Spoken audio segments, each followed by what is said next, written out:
forth, that we may be kind of first fruits of his creatures. Alleluia, alleluia,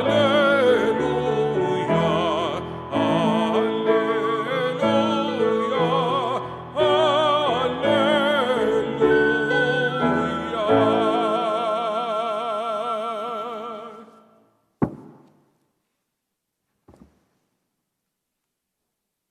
The Lord be with you.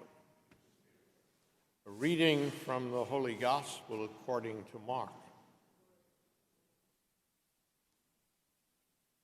When the Pharisees, with some scribes who had come from Jerusalem, gathered around Jesus, they observed that some of his disciples ate their meals with unclean, that is, unwashed hands. For the Pharisees, and in fact all the Jews, do not eat without carefully washing their hands, keeping the tradition of the elders. And on coming from the marketplace, they do not eat without purifying themselves. And there are many other things that they have traditionally observed: the purification of cups and jugs and kettles and beds. So the Pharisees and the scribes questioned him, "Why do your disciples not follow the tradition of the elders, but instead eat with unclean hands?" He responded, "Well did Isaiah prophesy about you hypocrites, as it is written, 'This people honors me with their lips, but their hearts are far from me. In vain do they worship me, teaching as doctrines human precepts.'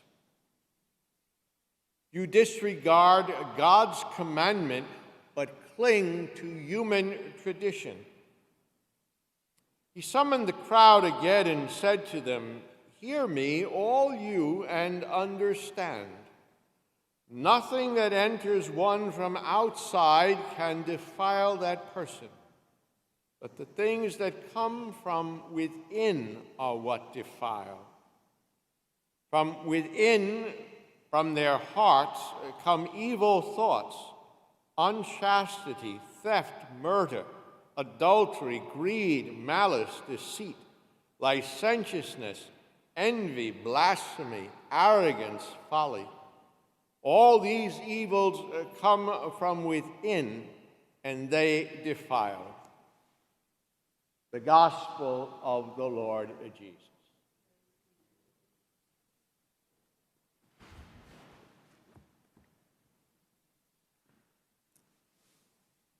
In this particular episode from the Gospel of Mark, Jesus is confronted by the Pharisees and the scribes.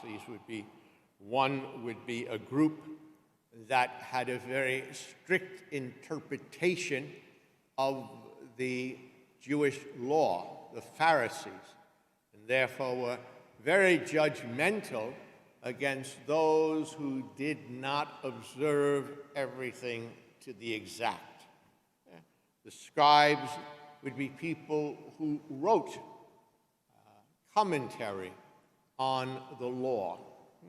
And so they come up from Jerusalem or down from Jerusalem to Galilee, where Jesus is ministering with the disciples, and they present Jesus with a challenge. The challenge being that his disciples are not following the tradition. They're not washing their hands before the meal. The idea of washing hands before the meal, which became part of the general custom tradition of the Jewish community, actually starts out in Leviticus as something that is restricted to the priestly class. The priests are told, as those of the Levite community, are told that before they go to offer sacrifice in the name of the community, they need to purify themselves. And one of the actions of purifying themselves was the washing of their hands before they would engage in the sacred action. What happens in history as it evolves is that that restrictive approach is spread to the community at large. And in so doing, it becomes an external practice. But Jesus, when they present this to him, is challenging them about, do you understand what the action involves? And you comprehend its meaning?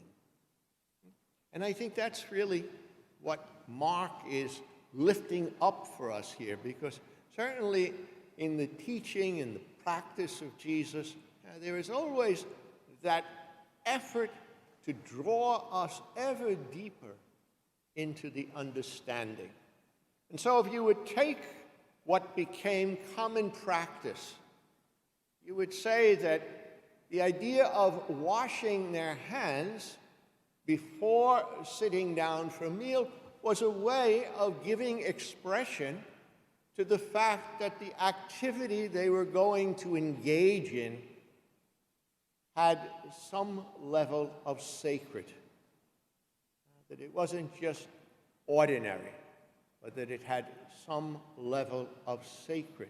And that's why they were purifying their hands before engaging in this activity. Now, we don't think of it that way. I know earlier this week, or last week, because of the time, I went over, you go to McDonald's, you hit the new kiosk that they have there, and you can order everything, 1, 2, 3, and then you go over and you pay for it, because they don't let you out with it unless you pay for it. And then you go and have a hamburger. And they had a special, 2 Big Macs for $7. Great deal. So we do that. That's because meals have become very common to us. Eating has become very common to us. And we don't think about it. We don't think about the fact that when you sit to have a meal, whether it is alone or with others, you're engaging in something that's sacred. Sacred because you can't have a meal without its connectedness. Its connectedness. Its connectedness to creation. It just doesn't drop out of the sky. It comes out of the land. It's part of nature in the sense of the rain comes down and nourishes the ground, and the things grow. Where does it all come from? The hand of a loving God. And so a meal is not merely a connection with the nourishment, but it really is much larger than that. It's a very sacred event, and particularly when you're sharing it with other people, whether they be around the table with you, or, as at McDonald's, all those wonderful people who work in the back, preparing all of this and then serving up in the front. There's a connectedness. And that connectedness is sacred because it's showing that not only are we deriving the benefits from the earth, but we're deriving the benefits from those who prepare the food. We are interconnected. And that was Jesus' point. It's not a simple gesture of washing your hands. It's more than that. It's getting involved in sacred action. And when you get involved in sacred action, then understanding opens up. And the understanding then influences the action. And so you see how it goes to what James is saying. James is saying, don't just be hearers of the word, be actors. And we act out of the understanding that we are ever involved in sacred activity. Sacred activity that connects us, that gives us the opportunity to grow in the understanding of our interconnectedness with all of creation, from the dirt in front of us to the person in front of us, or next to us, or to our side. And when we have that awareness, that understanding of the sacred, then life becomes something that is very precious. Life becomes something that is very sacred. And it causes us then to show reverence, not respect. Respect is a word that's too easily used in our society. It allows us to show reverence for the other, who God is continually inviting us to be at one with. Because God's vision is the vision of a holy family, of a sacred family, of a family that is united in love and manifests that love by the actions of justice.